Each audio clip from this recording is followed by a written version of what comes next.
Hello students, welcome to my channel physics की class.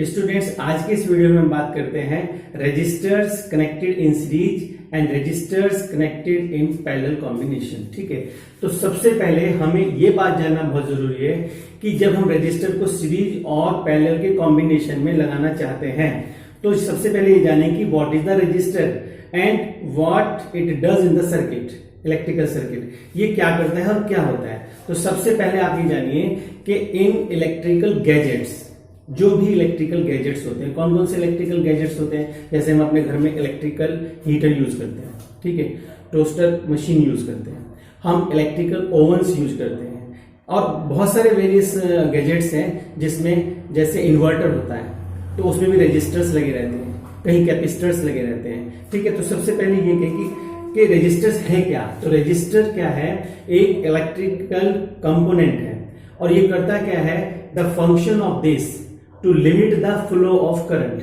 यानी कि फ्लो ऑफ चार्ज, जो करंट मूव करता है उस करंट को रोकता है और डिजायर्डली जितना भी हम चाहते हैं कि इतना रेजिस्टेंस प्रोवाइड हो जाए और नेक्स्ट जो कंपोनेंट उसमें लगा है सर्किट के अंदर उसको रिक्वायर्ड करंट मिल जाए जितना उसको चाहिए होता है। जैसे हमारे पास मोबाइल है तो मोबाइल में भी रजिस्टर्स लगे रहते हैं, कहीं सीरीज में लगे रहते हैं, कहीं आपका पैरेलल में लगे रहते हैं। तो अब हम ये जानेंगे कि कहां तो हम सीरीज में लगाएं और कहां पर हम रजिस्टर्स को पैरेलल में लगाएं। तो डियर स्टूडेंट्स, बहुत ही इंटरेस्टिंग टॉपिक है और आपको मजा आएगा इसमें पढ़ने में। तो और आपको कभी भी कोई प्रॉब्लम नहीं होगी, आप देखते ही बता देंगे कि इसमें करंट ज्यादा है तो ये क्या करेगा, रेजिस्टेंस ज्यादा है तो क्या करेगा, वोल्टेज ज्यादा है तो क्या होगा, ये आपको पता चल जाएगा। तो रेजिस्टर्स के बारे में आपको पता चल गया। रेजिस्टर्स क्या है, एक आपका इलेक्ट्रिकल कंपोनेंट है जो कि फ्लो ऑफ करंट को की एक लिमिट बना देता है। ठीक है, तो सबसे पहले हम पहला टॉपिक करते हैं, रेजिस्टर्स इन सीरीज।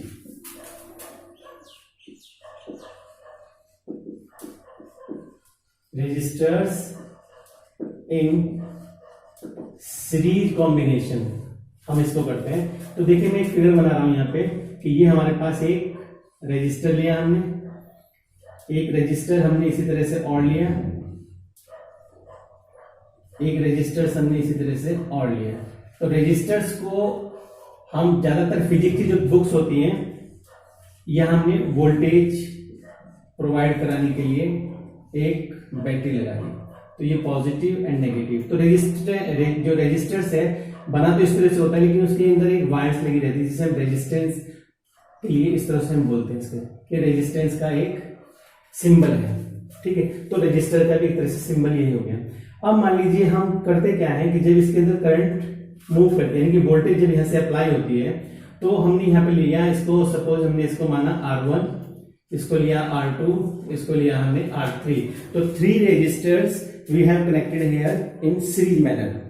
ठीक है, अब जो वोल्टेज यहां से प्रोवाइड की जा रही है वो वोल्टेज क्या होगी कि यहां पर इसमें जब करंट मूव हो रही है I, देखिए करंट जो यहां से मूव हो रही है तो सारे सर्किट के अंदर, कंप्लीट सर्किट के अंदर करंट जो है वो I ही रहेगी, दैट विल नॉट चेंज।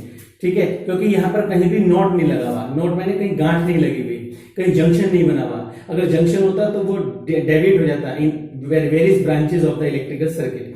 अब बच्चों आपको ये समझना है कि यहाँ पे हो क्या रहा है, यहां से वोल्टेज जो चल रही है वो वोल्टेज क्या हो रही है, क्योंकि इनके अलग अलग क्या है, रेजिस्टेंसेज है। इसका अलग रेजिस्टेंस है, इसका अलग रेजिस्टेंस है, इसका अलग रेजिस्टेंस है। अगर ऐसा नहीं होता तो सेम भी रख सकते हैं। मान लीजिए 2 ओम का है, ये भी 2 ओम का है, ये भी 2 ओम का रेजिस्टेंस यहाँ पे लगा हुआ है। ठीक है, करंट सर्किट में इसमें चेंज नहीं होगी, सीरीज कॉम्बिनेशन में करंट चेंज नहीं होती है। ठीक है, अब जब करंट नहीं चेंज होती तो वोल्टेज जो प्रोवाइड की जा रही है यहां से वो वोल्टेज हम अगर यहाँ डिफरेंट एक वोल्ट मीटर लगा के यहां देखें तो ये V1 इसका आ जाएगा, इसकी निकालें तो यहां पे हमें V2 मिल जाएगा, इसका हम देखें वोल्टेज तो ये हमारे पास V3। यानी कि हम ये कह सकते हैं जो वोल्टेज यहां से हमें मिल रही है वो वोल्टेज 3 पार्ट्स में, 3 रेजिस्टेंस में according to their resistance, resistor की जो रेजिस्टेंस पावर है उसके अकॉर्डिंगली ये यहां चेंज हो गई, लेकिन करंट चेंज नहीं हो रही है। तो जब करंट चेंज नहीं होगी तो क्या होगा कि यहाँ पे वोल्टेज चेंज हो रही है, करंट चेंज नहीं होगी। वोल्टेज चेंज हो रही है, करंट चेंज नहीं होगी, ठीक है, करंट तो सेम ही जाएगी। तो डियर स्टूडेंट्स आप देखिए कि यहाँ वोल्टेज यदि बदल जा रही है तो V इक्वल टू क्या हो रहा है, V1 plus V2 plus V3। फिर देखिए कि वोल्टेज जब यहां से गई, वोल्टेज इस पूरे सर्किट पे लगेगी, तो सर्किट में जो हमने 3 रेजिस्टेंस लगा रखे हैं उनका रेजिस्टेंस अलग अलग है, ये सेम भी हो सकता है। अगर मान लीजिए हम ये कहते हैं कि हमने 3 वोल्ट यहां से सप्लाई हो रही है, अगर इनका रेजिस्टेंस सेम होता तो वो बढ़ जाती, वो डिस्ट्रीब्यूट होती है 1 1 1, क्योंकि इनका रेजिस्टेंस सेम है, ठीक। अब यहाँ पे क्या है, वोल्टेज क्योंकि बदल रही है, चेंज हो रही है, और करंट चेंज नहीं हो रही है, तो current remains the same through out the circuit, current तो बच्चों सेम ही रहेगी, बदलेगी नहीं। तो इसलिए क्या करेंगे, अगर हम इस पूरे के पूरे सर्किट की जगह एक इसका कंबाइंड सर्किट बनाते हैं तो ये टोटल क्या आ जाएगा, VR, इसको हम कर सकते हैं VR। और कैसे कर देंगे, ये हमने मान लीजिए एक कंबाइंड इसका एक रजिस्टर यहां लगा दिया इतना बड़ा, और यहां से हमने इसको सप्लाई किया वोल्टेज, तो वोल्टेज तो वही रहेगा, पॉजिटिव नेगेटिव। और लेकिन यहां पर ये क्या हो गया है, ये RS यानी कि सारा रेजिस्टेंस यहां इकट्ठा कर दिया हमने, सारा रेजिस्टेंस इकट्ठा कर दिया। तो इस केस में क्या होगा, करंट I जो यहां से मिल रही है वो उसके अंदर कंप्लीट चली जाएगी। अब करंट I यदि जा रही है तो देखिए V इक्वल टू IRS, क्योंकि करंट I चली गई, V इक्वल टू IR, क्योंकि हमें यहां पर ये देखना है कि how Ohm's law can be applied to the combinations of the register in parallel और सीरीज, कि ओम्स लॉ कहां पे लग रहा है। तो V is equal to IR Ohm's law होता है, ये मैंने पिछले वीडियो में बताया। तो आप यहां देखिए कि V यहां से अप्लाई हुआ तो V is equal to IR, तो फॉर्मूला वही बन गया ओम्स लॉ के अकॉर्डिंगली। तो ये हो गया हमारा जब हमने इसको कंबाइन कर दिया, ठीक है। तो इधर हमारे पास जो रिजल्ट आया, तो अब हम इसको लिख सकते हैं कि देखिए ऐसे लिख सकते हैं, V is equal to IRS और V1 is equal to IR1, V2 is equal to IR2 and V3 is equal to IR3। तो बच्चों जब इसमें हम वैल्यू को पुट करेंगे तो रिजल्ट कैसे होगा, देखिए V is equal to हो गया IRS, तो V is equal to IRS is equal to V1 हो गया IR1 plus IR2 plus IR3 IRS, क्योंकि ये करंट जो है वो सेम है, तो R1 plus R2 plus R3, इससे हम इसको हटाएं तो RS is equal to R1 plus R2 plus R3। तो ये आपका क्या होगा कि यदि किसी सर्किट में resistors are connected in a series circuit, series combination, तो कंबाइंडली जितना भी रेजिस्टेंस होगा वो कलेक्ट हो जाएगा, इकट्ठा हो जाएगा, तो वो इतना रेजिस्टेंस प्रोवाइड करेगा। तो डियर स्टूडेंट्स, प्यारे बच्चों, यदि रेजिस्टेंस ज्यादा होता है तो इन दैट केस आपका जो आगे हमने अगर उसके अंदर कोई एलईडी लगा रखी है, कोई बल्ब लगा रखा है, तो उसकी जो लाइट होगी वो क्या हो जाएगी, डिम लाइट हो जाएगी। तो सीरीज कॉम्बिनेशन में क्योंकि रेजिस्टेंस ज्यादा ऑफर्ड होता है और वोल्टेज शेयर्ड हो जाती है with the every resistance according to their resistance, circuit resistance. इस सर्किट के अंदर जो जो रेजिस्टेंस लगे हैं वो अपने अकॉर्डिंगली वोल्टेज को अपने अंदर एब्जॉर्ब कर लेते हैं, ठीक है। यदि हम इसको वोल्ट मीटर से निकालें तो आपको भी डिफरेंट दिखाई देगी, ठीक है। तो आपके पास रिजल्ट बना RS is equal to R1 plus R2 plus R3। तो इसमें क्या है कि टोटल कंबाइंड रेजिस्टेंस हो गया, रेजिस्टेंस बढ़ गया, तो रेजिस्टेंस बढ़ गया तो करंट आगे कम जाएगी, और करंट यदि कम जाएगी तो जो अगर हमने बल्ब लगाया है तो वो डिम जलेगा, डिम ग्लो होगा, फेंटर ग्लो होगा, ठीक है। अब बात करते हैं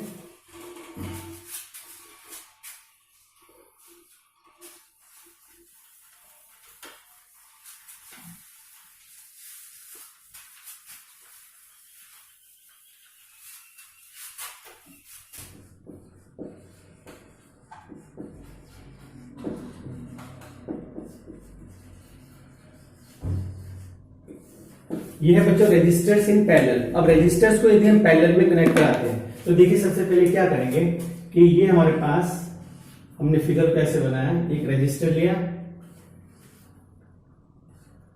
एक और रजिस्टर लिया,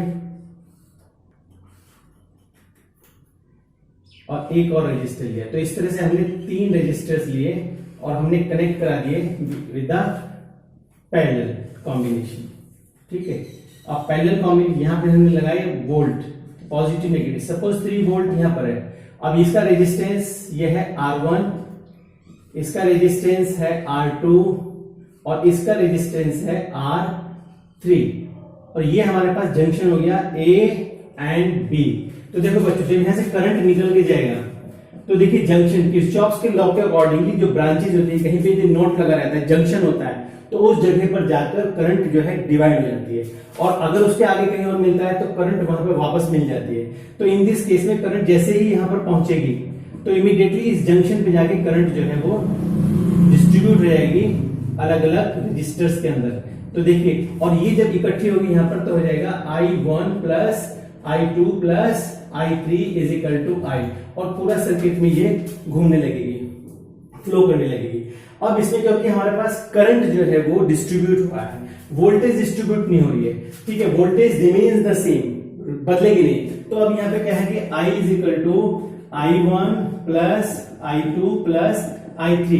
अब डियर स्टूडेंट, यदि हम इसको इकट्ठा मिला, टोटल इसके कंबाइंड बना दें तो हमारे पास फिगर कुछ ऐसे बन जाएगी कि ये एक आपके पास रेजिस्टर्स होगा जो कि पैरेलल में लगा हुआ है सारे रेजिस्टर्स, और उसी तरह से यहाँ पर हमारे पास एक वोल्टमीटर बैटरी लगी है जो वोल्टेज प्रोवाइड करा रही है, यहां से इसमें करंट जा रहा है। तो सिंपली फॉर्मूला क्या बन गया, ओम्स के लॉ के according V is equal to IR, और क्योंकि जो रेजिस्टर्स हैं वो पैरेलल में लगे हैं तो V is equal to IRP।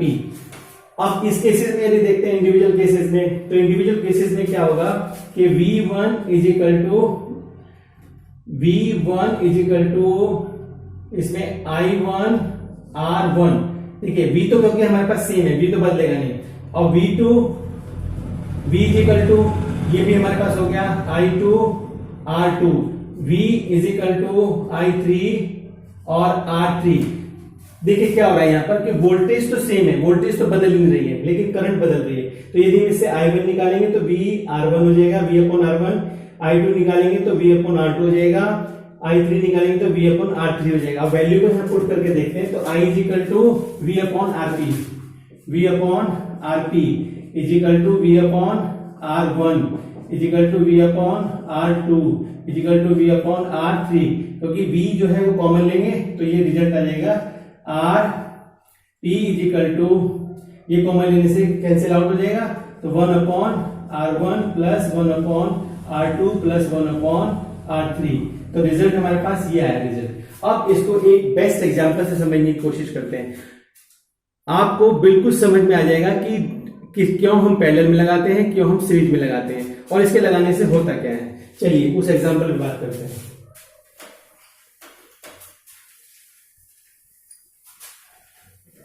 देखिए, मान लीजिए हमारे पास एक बल्ब है और हमने रेजिस्टेंस को इस तरह से जोड़ रखा है। सीरीज में रेजिस्टेंस ऐसे लगे हैं, 1 2 और 3 रेजिस्टर्स लगे हुए हैं।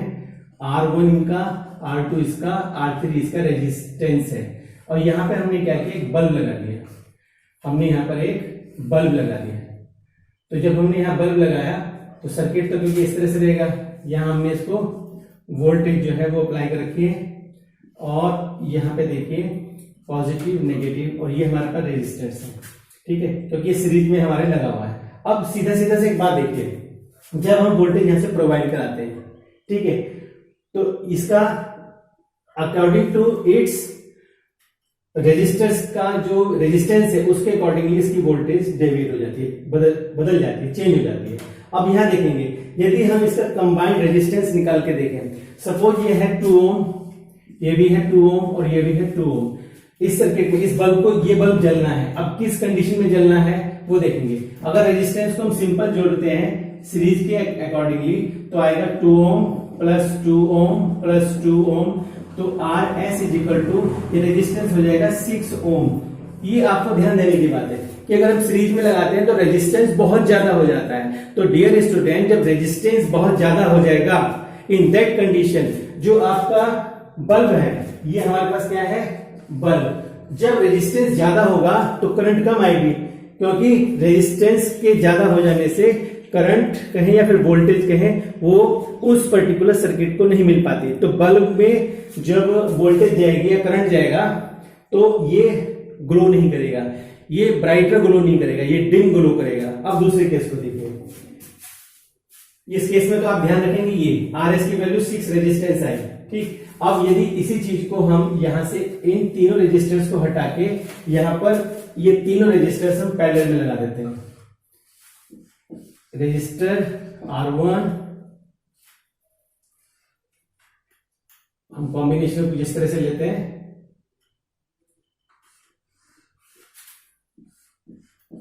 R2 एंड R3, देखिए R3, तो यहां से क्या हुआ, करंट हमारी I1 I2 I3 ऑलरेडी मैं पढ़ा चुका हूं इसको, और I यहां से जा रही है, यहां से I इस डायरेक्शन में मूव कर रही है। अब देखिए इसका रेजिस्टेंस भी 2 ओम है, इसका रेजिस्टेंस भी 2 ओम है, इसका रेजिस्टेंस भी 2 ओम है। यदि हम इन 2 ओम के रेजिस्टेंस को फाइनल रिजल्ट से कंपैरिजन करते हैं पैरेलल के, तो 1/RP is equal to 1/2 plus 1/2 plus 1/2, तो 1/RP इज इक्वल टू 1 2 यहां पे ले लें कॉम्बिनेशन 2 1 जा 1 प्लस 1 प्लस 1, तो डियर स्टूडेंट्स क्या होगा 3/2, तो 3/2 होगा तो इसका मतलब क्या होगा रिजल्ट आपके पास 1/RP इज इक्वल टू, ये हो गया हमारे पास 1/RP, यानी कि RP is equal to 2/3, RP is equal to 2/3। तो देखिए करंट कितना होगा 0.66 ओम समथिंग। तो डियर स्टूडेंट्स ये इतना हमारे पास रेजिस्टेंस प्रोवाइड कर रहा है। यदि इतना रेजिस्टेंस है तो इस कंडीशन में देखें क्या है, RS is greater than RP। तो डियर स्टूडेंट्स ये देखें कि RS जो है वो ज्यादा रेजिस्टेंस है उसका और RP का रेजिस्टेंस कम है। तो जब रेजिस्टेंस कम होगा तो जो बल्ब है वो ब्राइटर ग्लो करेगा, और जब रेजिस्टेंस ज्यादा है तो बल्ब जो है वो डिम ग्लो करेगा। ये आपका रेजिस्टेंस और पैरेलल कॉम्बिनेशन में रेजिस्टर्स को लगाने पर होता है, ठीक है। Thanks for watching, subscribe, like, share my channel. Thank you very much.